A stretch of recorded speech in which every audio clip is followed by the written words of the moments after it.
But okay, so you are currently a software engineer? I am. I do government contracting, manage software development projects, build software. Okay. Yeah. That's interesting that you're a DJ and a software engineer, because I feel like those two things are kind of... They're creative trades. Yeah.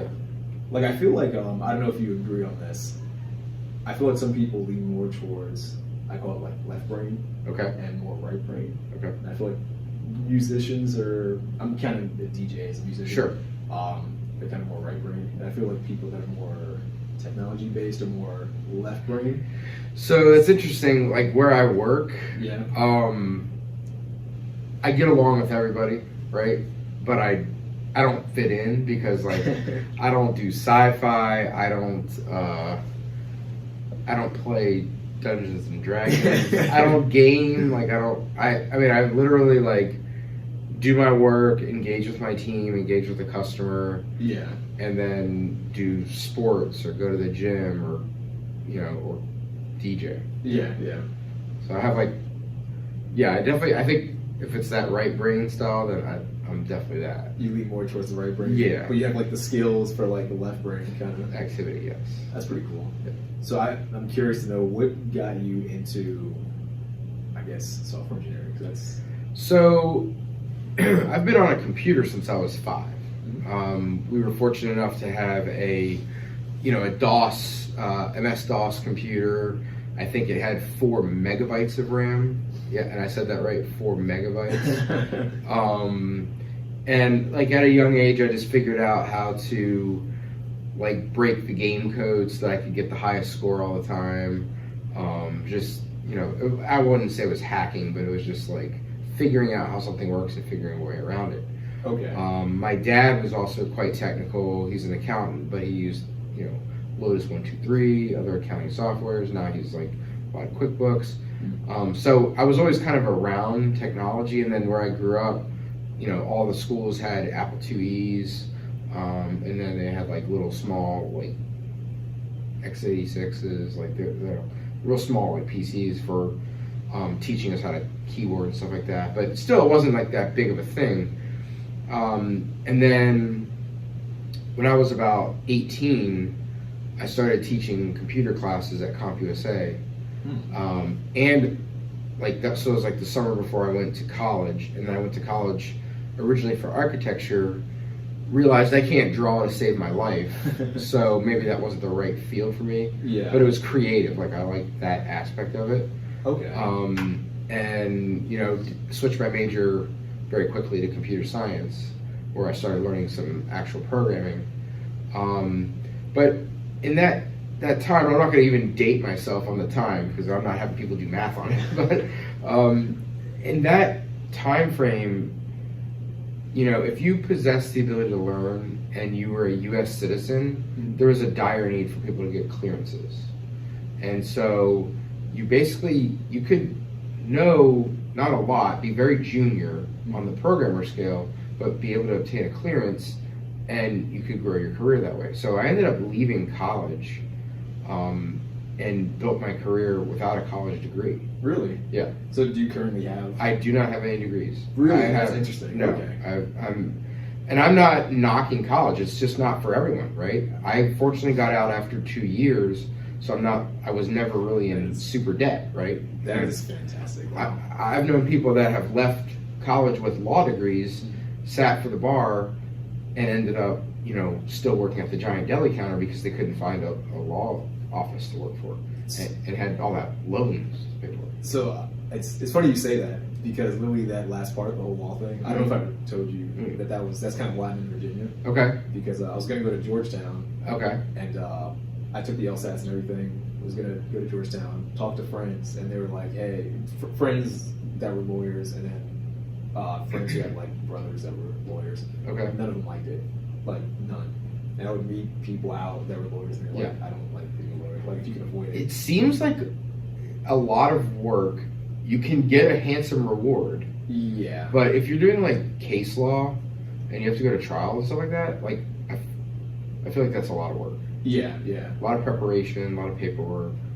Yeah. Well, I met I saw like a documentary like towards the end of college, and it was funny because in my mind I'm thinking, this is one of those documentaries they shouldn't show in your senior year. They should show this in your freshman year. Right, to persuade you to not go into that, right? Yeah, and it was a guy who he became a lawyer, and I think he studied like his dream was to be a lawyer, so he was already kind of in high school studying, took the bar, He became a criminal defense attorney, which it was like a public attorney, like a public defender too. So he got paid nothing, right? And he worked super hard, right? I think his salary was under like $50K, probably.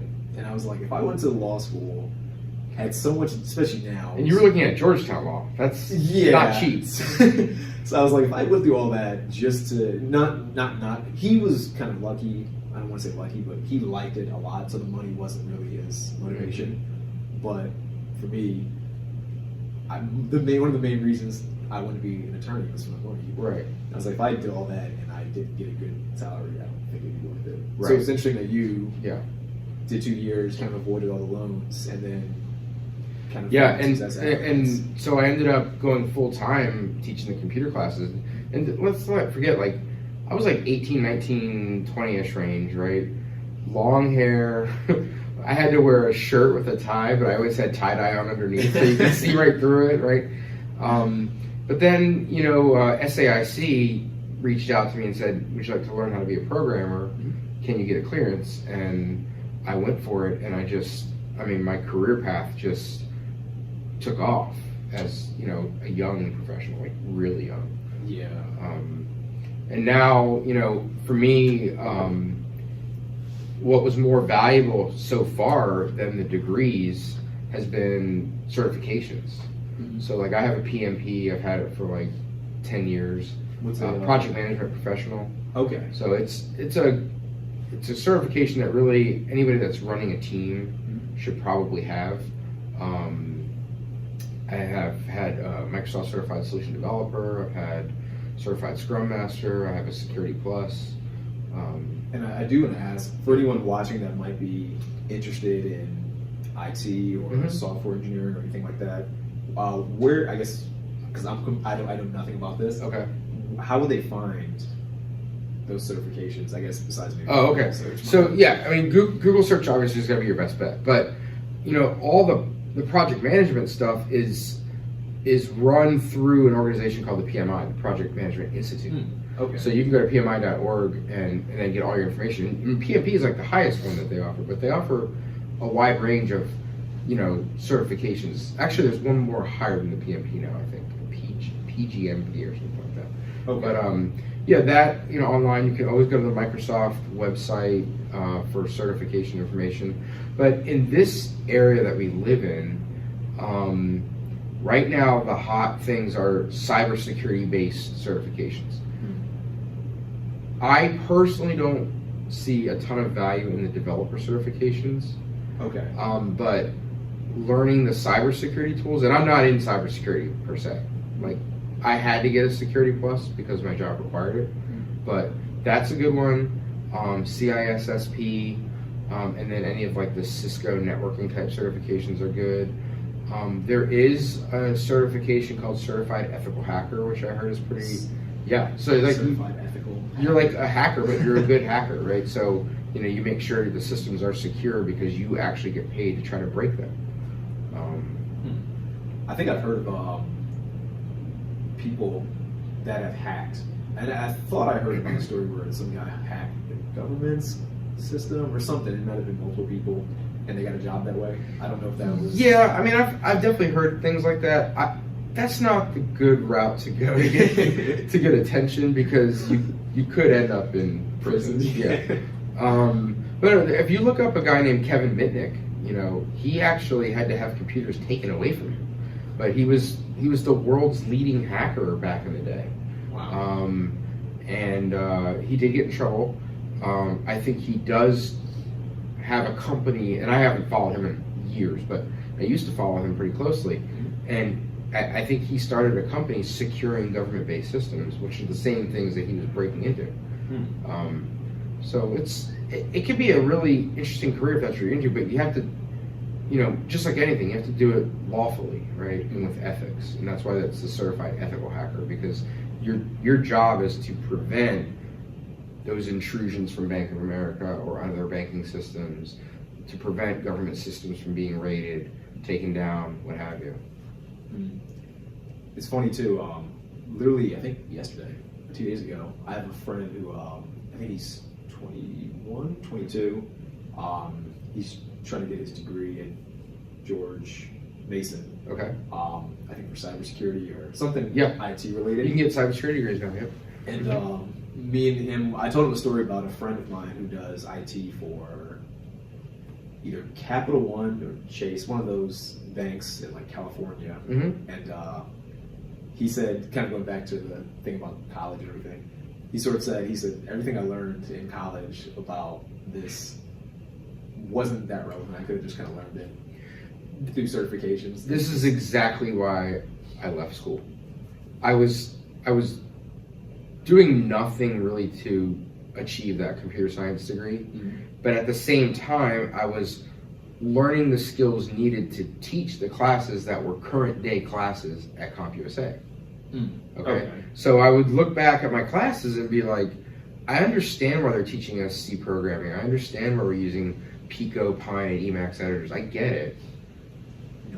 Right. And they still use those at College Park. I have like guys that work for me that are 1 year to 3 years out of school from College Park, where I went, University of Maryland, and they were still using the same exact editors on a Unix-based system.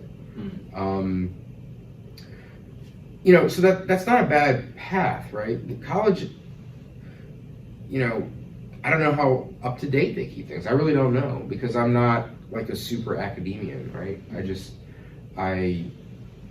There are certain areas where I'm going to excel and certain areas where I'm not.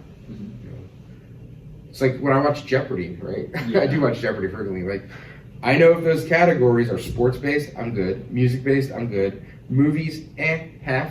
TV shows, half. Branding, geography, I'm usually fine with this. The second they get into like literature and history, authors, that type of thing, I'm like tapped out. Yeah. That's just not. Everybody has to. You can't be a master of everything unless you're like, Ken Jennings or somebody. Yeah.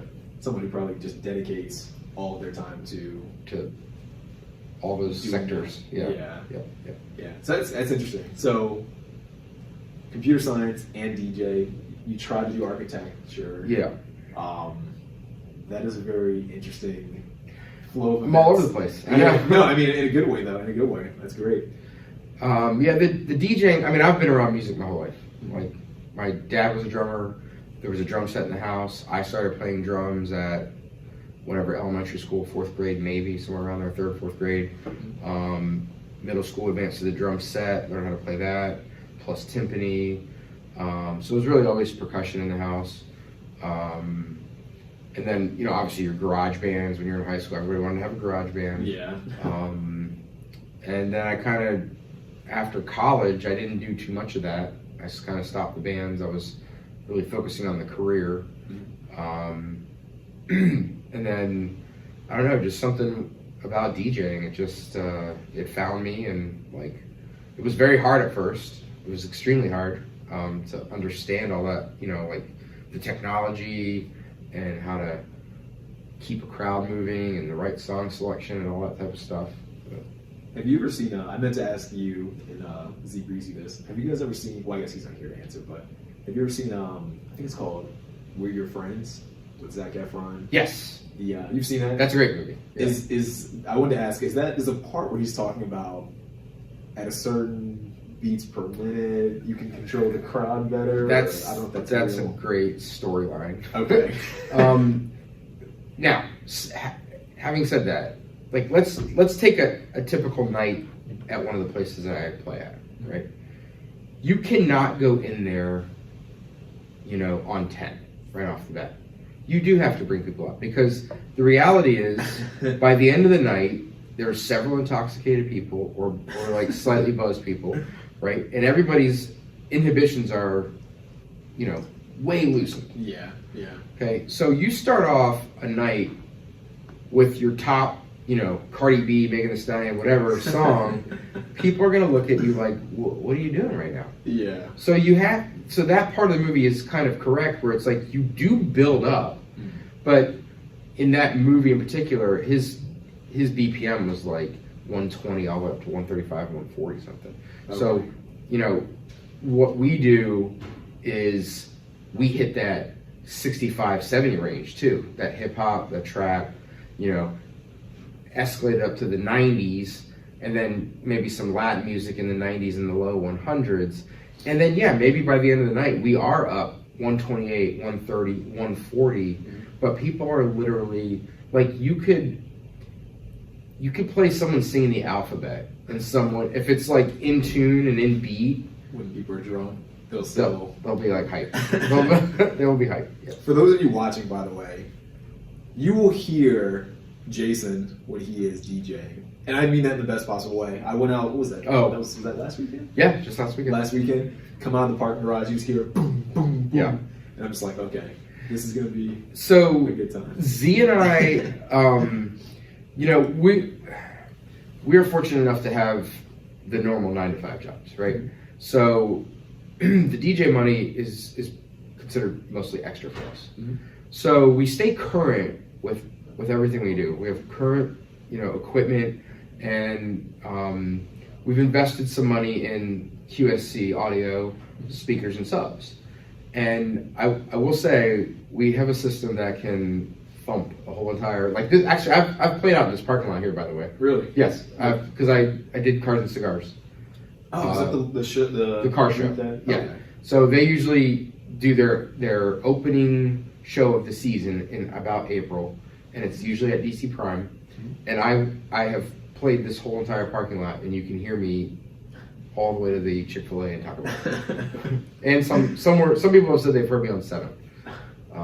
That's pretty cool. Yes. Yeah. Now I can always. It's funny because I can tell when it's you or Z. Yeah. Like I think one time I heard Z at he was at Target. I didn't know it was him. Mm-hmm. I know I was on in Leesburg, just walking down the street downtown, and I heard music, and I was like, somebody's bumping right now, all the way down the block. Yeah. And I go in. I actually didn't see him because I think when I finally went in, he was done or something. So I didn't know it was him. Yep. And I think the following day on Instagram, he was like, at Tarbenders. I was right. like, that was him. Right. I was like, I heard it. Yep. But yeah. So that kind of makes me. There's one thing I did want to sort of ask you about. How does it feel to bring the life back to what was for the past year a dead? Well, I'm not going to say we brought the life back yet. That's the thing. It's like they're bringing us back for special things, you know, special events. You know, we have just gone, starting on Monday, to being open till midnight for alcohol sales versus 10 o'clock. Yeah. So people are more willing to do a few things. I have to, you know, give credit to the bar managers, the owners of these restaurants. They're trying to balance safety with the lifeline that they literally need to keep their business going. Yes.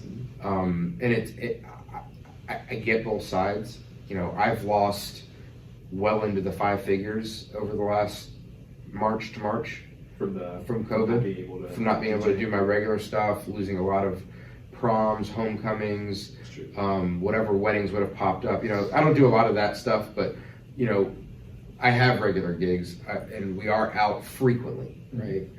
And I mean, really, in the height of things, we were DJing Wednesday, Thursday, 2 on Friday, 2 on Saturday, and occasionally on Sunday. Wow. You know, on the good weeks. I mean, you can, you know, Facebook or Instagram time hop shows you the weekends where we had 7 gigs in a weekend.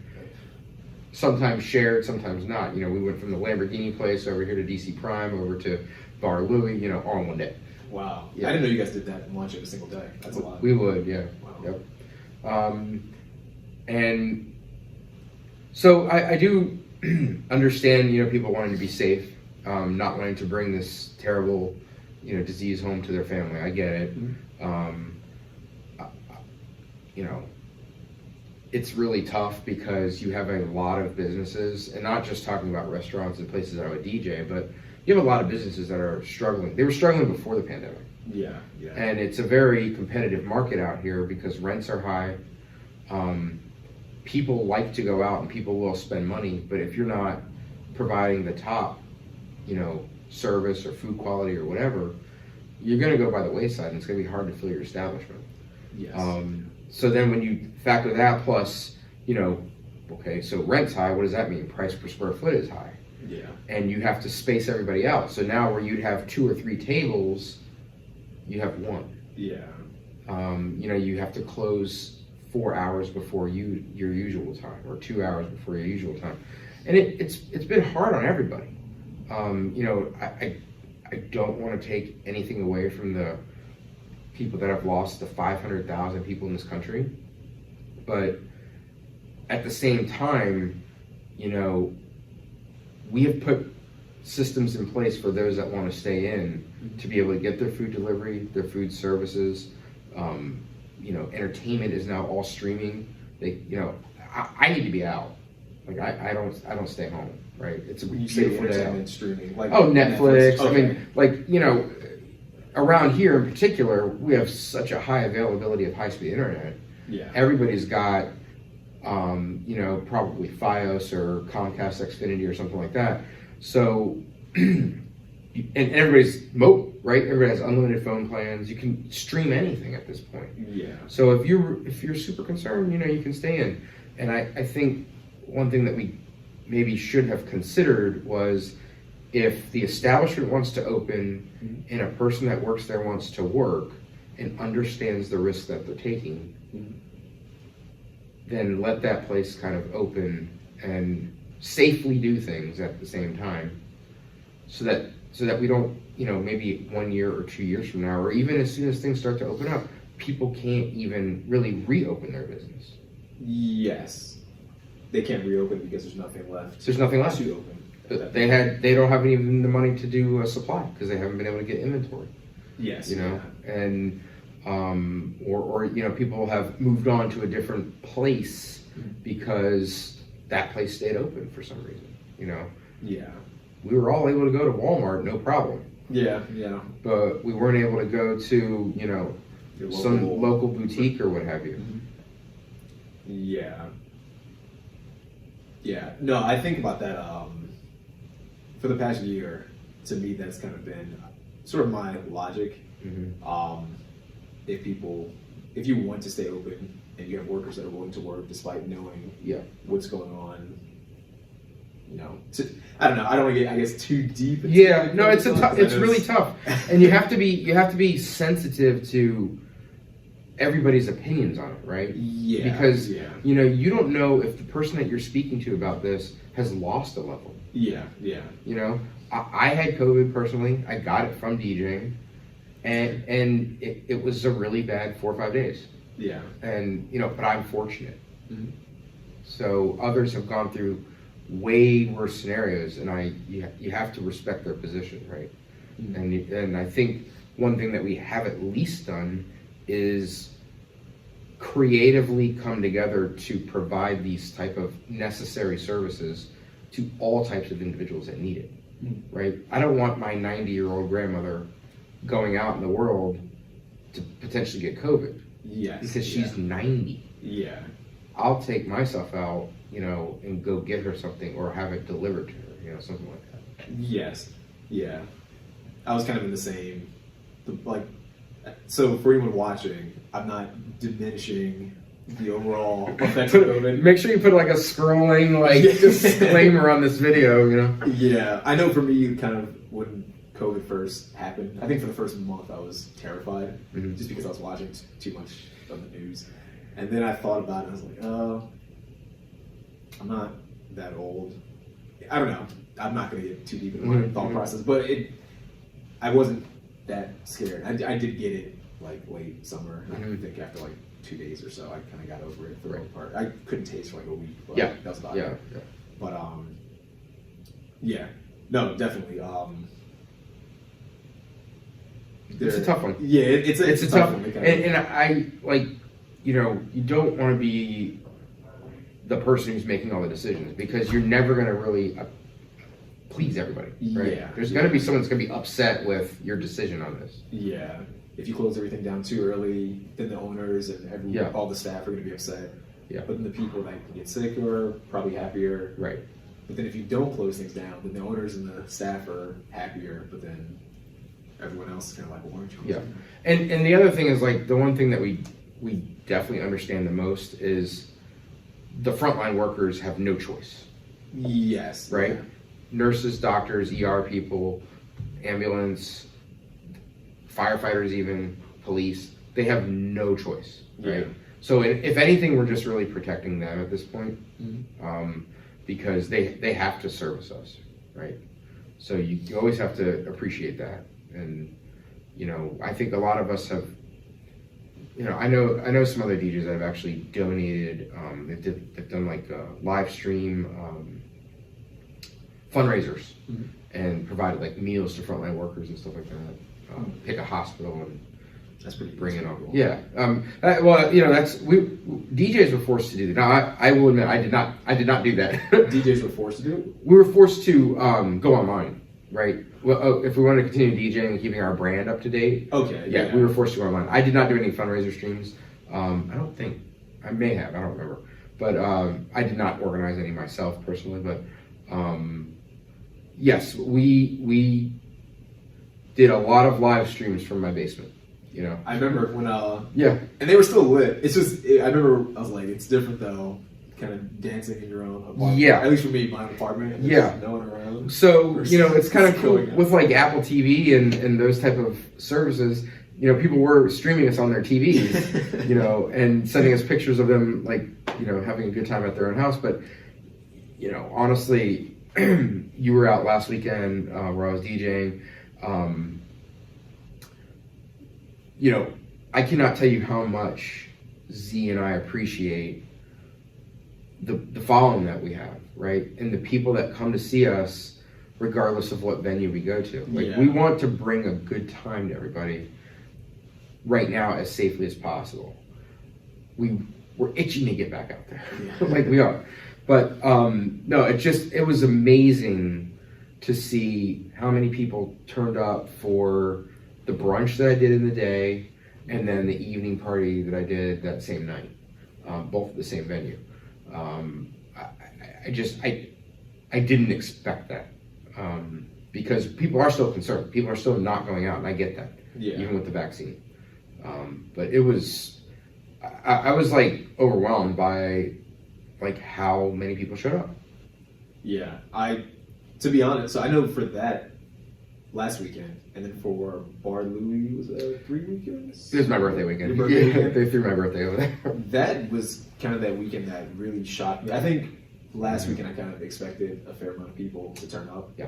Bar Louie shocked me because I really thought, I was like, oh, it's not going to be that many people there. Everyone's still kind of inside for COVID. I actually thought Bar Louie wasn't even going to really have people. Well, so up they around. they let me do that because it was my birthday. Okay.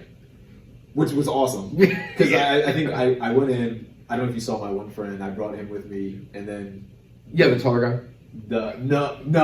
it's another guy. That, Okay. he was another guest on the show actually. Before. Okay. And then my friend Yasmin, who you've I met Yasmin. you've met before. We all were kind of looking around like, wow, I can stand up. Right. You know, people wearing masks, but it's still like, wow, there's music, and I feel like we're kind of back to previous years. And I will say we are trying again to convince people to keep, you know, if you're going to be up and moving and not drinking or eating, please keep your mask on while you're seeing us. Like, we want that because we do want everybody safe. We don't want any outbreaks. We don't want anybody hurt at all. Clearly we can see that once alcohol becomes a factor, sometimes it's a little challenging to keep that up, but but you know, then there's another side of it where it's like you look at certain states, you know, like look at Florida versus California. California had some of the highest restrictions while Florida has like no restrictions. Yeah. And their numbers were actually comparable, if not maybe California had a little bit more. They had a massive outbreak. Yeah. 15,000 cases in a day. Yeah. Well, I thought Florida wasn't even hit that bad.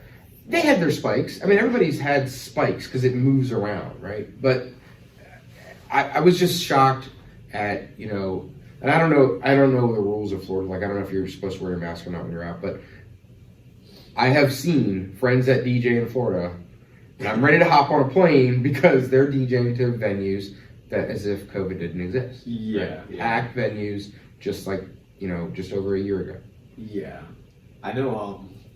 A lot of my friends went to Miami, literally early January. Yeah. And I saw their Instagram stories, and they were saying like, no one wears a mask here. Nope. No one cares. Bars close at 12, they said, but they were saying closes is a very loose word, and they kind of, I guess the owners just don't really care. Right. And I remember kind of the comparison. I went to California stupidly last September of 2020, and I didn't know this when I was on the plane. I get there, and they say, yeah, by the way, California's in like orange alert or something like that. Yeah, California's bad. And they said like everything's closed. Like I tried to go to the library in California, and you couldn't go to the library. Yeah, so my dad lives in California. He lives in Redondo Beach, right? Okay. This man has only left his apartment since March of 2020 to walk the dog 3 times a day and to occasionally go to like the dog park or something like that. And maybe do curbside pickup for groceries. And that curbside has only been the last 2 or 3 months. So basically a whole year. He has... I can't do that. Like, I just can't. But see, the joy of all that is he felt that he needed to protect himself that way. Yeah. He did not ever he's not had COVID. He has been vaccinated as well. And he was able to get his groceries. I think it may have taken a toll to some extent on his mental health. I mean, it's hard. Give me like a week to stay and I'm going to go crazy. Yeah, right? that's how I am. Yeah, I can't. But it's but that's he might be immunocompromised. He's had pneumonia before, so that could easily be really bad for him. So I just think we have to somehow figure out a real happy medium so that people are safe, but yet we're not completely destroying our economy.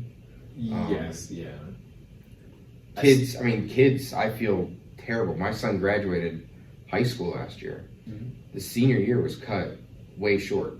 Yeah. He was happy that he got his hockey season in because that ended like late February. Okay. But for seniors last year and this year, probably even more this year than last year with the distance learning.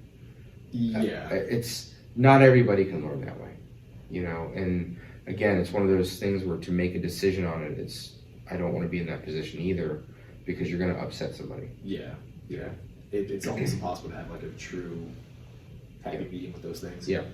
I want to kind of come, I guess, basically full circle. Sure. Because you mentioning your father kind of going out for curbside pickup made me think about, in general, and I talked to my dad about this, about just technology. And I want to kind of pick your brain a little bit about your thoughts on modern technology. I was talking to my dad and I was like, it's kind of crazy because like me and him were FaceTiming. And it's like, we're literally sitting here talking on a box. He lives in Pennsylvania. I live in Virginia.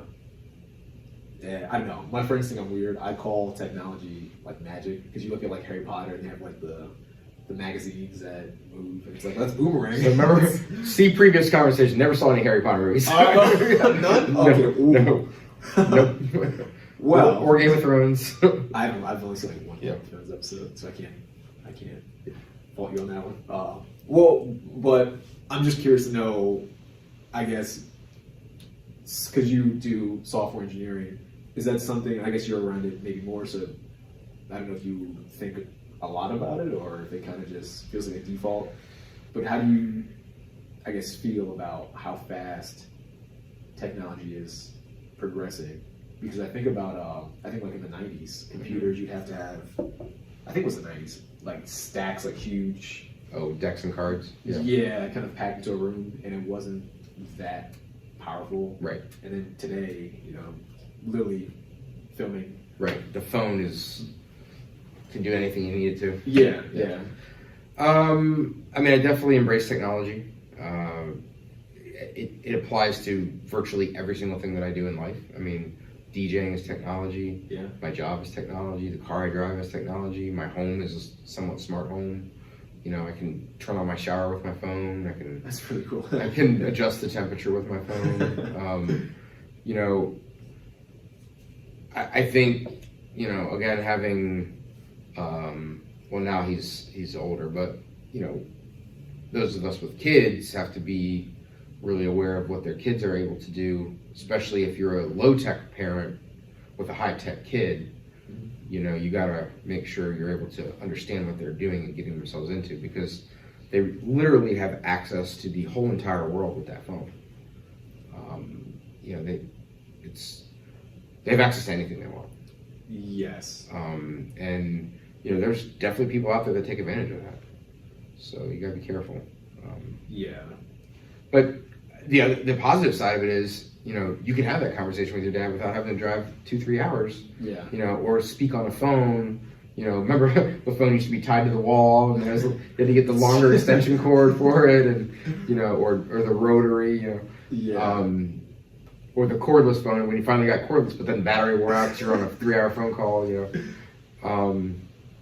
So I think technology is great. I think that you know, people that are not as technical are probably having a difficult time because everything nowadays. I mean, just go to the grocery store.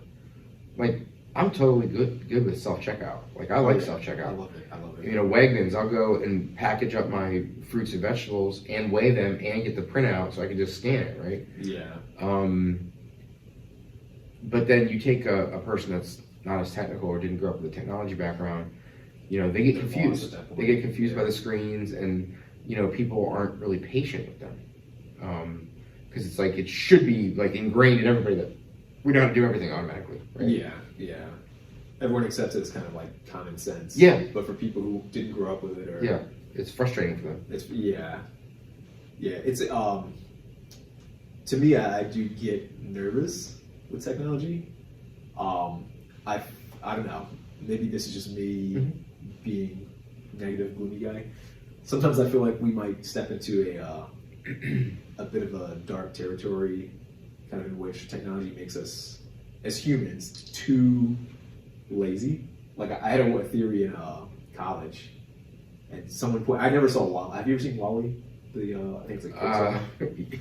I saw part of WALL-E. I've never seen I didn't last the whole movie on WALL-E. I've seen clips of it. I've never watched it, but I remember in college, I would say, I was like, I think technology is gonna make us like real fat and lazy, and we're all gonna be propped up in chairs, rolling around on these like pseudo, like a Segway, like a Segway. Yeah. And my friend was like, "Have you ever seen WALL-E?" I was like, "No." And he's like, "Watch WALL-E," and he shows me a scene, and they're all like in these hover. Yeah. I don't know the whole story of WALL-E, but they're in these like cars, and they're all just eating, and that's all they do all day because technology removed all effort. I think that was a big extreme. I didn't think about it that extreme. Yeah, but from an intelligence standpoint, I don't think it's doing 100% good for our kids. Like, you don't even know how you need to know how to spell anymore. Yeah. Writing, like handwriting, is gone. Yeah. Right. Nobody writes text or type, and that's right. I mean, I have terrible handwriting. Don't get me wrong, but you know, there's no need for handwriting anymore. Yeah.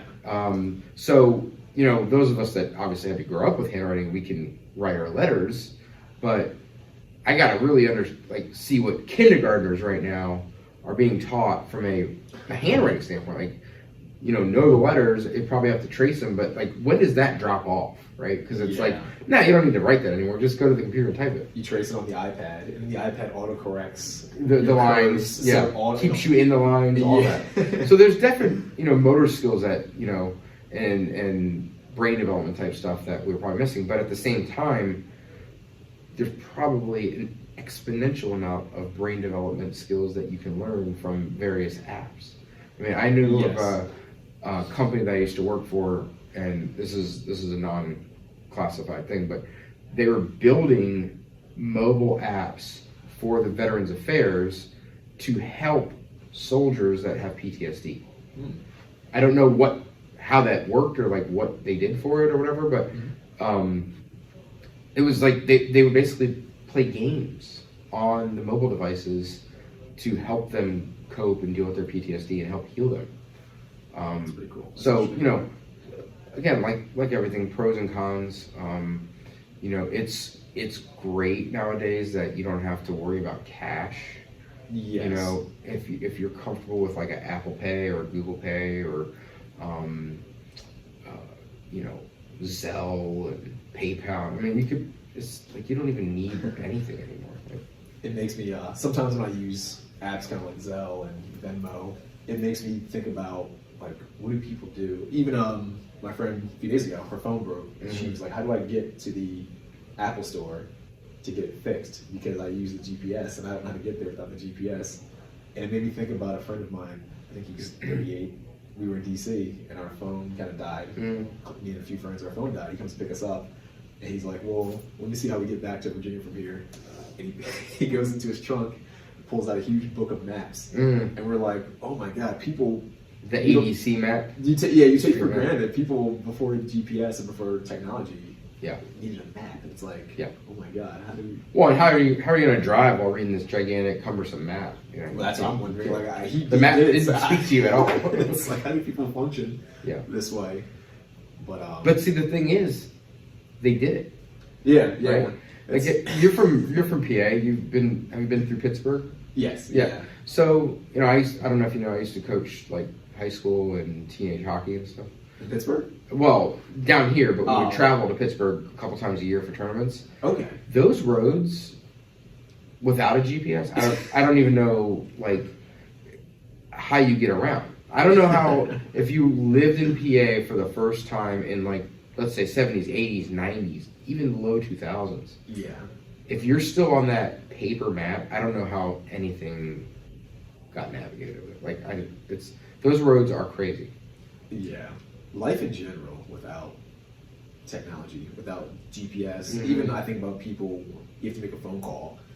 It's like, okay, now I have to drive around until I find a payphone.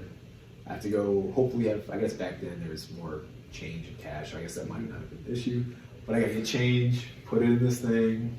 I gotta remember the number. You would be hard pressed to find a payphone these days. Like, I don't even know that those exist. I haven't seen one since. I know Philly had a few when I was really young. I don't know if they still have them. They probably don't anymore. How do you feel about AI coming to take us all over and to integrate us into the internet as the internet? I don't know how I feel about that. I mean, I don't envision the what is it, the Terminator scenario, T2, Skynet. You know, I don't know that that's really a thing. But again, it's like everything, right? Yeah. There's going to be good and bad, and there's going to be people like doing good for it and doing really bad for it because they're using the technology at their advantage. And, you know, preying on people that just don't know how to cope with it, right? Don't know how to understand what you're saying or understand what you're doing. But, you know, hey, it's just another progression. I mean, we have to keep moving, right? If we would have stopped moving, we would never even have an internet, right? We would never have the ability to communicate rapidly and, you know, can you imagine if you had to send letters to people still? Like through the mail service? I do that sometimes. I don't do that. Well, it's funny because a lot of people, at least I'm guilty of this myself a few years ago. I think a lot of people my age, you ask them, how do you send a letter? They're just like, stamps? What are stamps? I will tell you, when my son was writing out his his high school graduation announcements, he sent them all out with no stamps. But he knows stamps. Like, we've taught him stamps, right?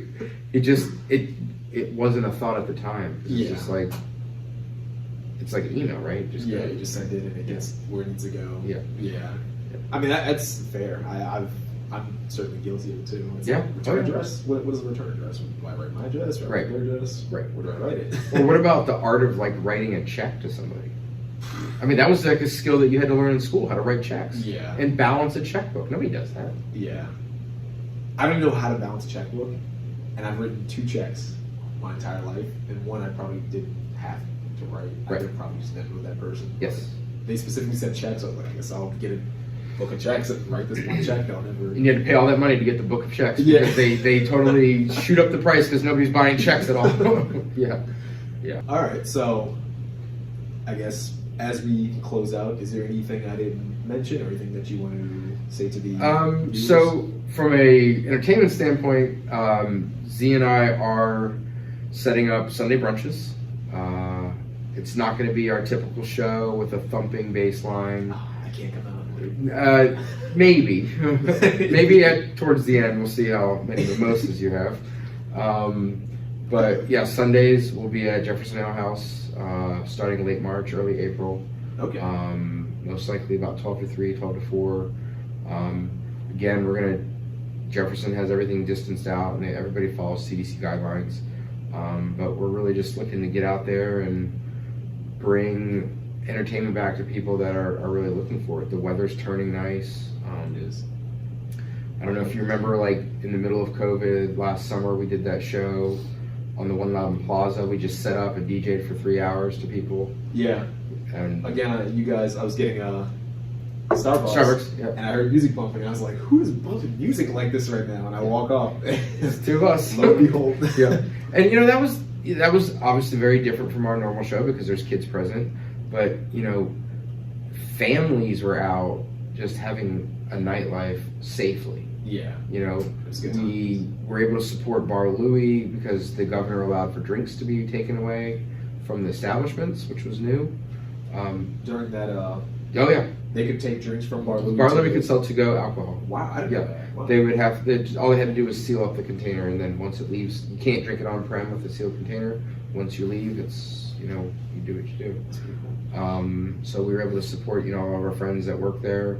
Because we are very friendly with, like, all the bartenders and servers. I mean, they support us as much as we want to support them.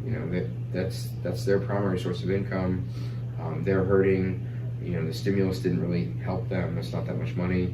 Unemployment runs out for people. We've been doing this for a year now. So, but yeah, we're just looking to get back out and safely do things and, just be a part of this community that we like, we live in and we want to make it fun. You guys are definitely doing that. Thanks. But, all right, well, I guess what's the best place for anyone watching if they want to reach out to you or... Instagram, djjsunmusic. If you want to just add it to the thing. And I'll leave a link in the video. Yeah. Instagram, they'll see it. Okay, perfect. Scrolling box. Perfect. DJ Jsun Music on Instagram, Facebook, and Gmail, djjsunmusic@gmail.com. All right. Taking all bookings. But we do have a network too. So we have a network of guys, like if we can't do something, we will make sure we pair you up with a proper DJ or not just DJs, like anything really. Photo booth people. We have a slew of photographers that we know, caterers, all that stuff. Okay. I might have to reach out to you about one of those photographers. I got you. Personal branding type. I got you. Stuff. I have a guy for you. But, all right. Jason, man. Yep. I appreciate you coming on the show a second time. Absolutely. The The third time is not going to happen until we are completely back to normal. And then Fair enough. I can give you this is where we were, this is what happened during COVID, and now this is where we are again. Fair enough. All right. One last thing before we quit out. Yep. Are you and Z doing your grill DJ? Oh, session? beats and barbecue. Beats and barbecue? That got held up because of COVID. I mean, we can't. Yeah, that's fair. We can't. Maybe an outdoor venue. Oh, that'd be great for the One Loudoun.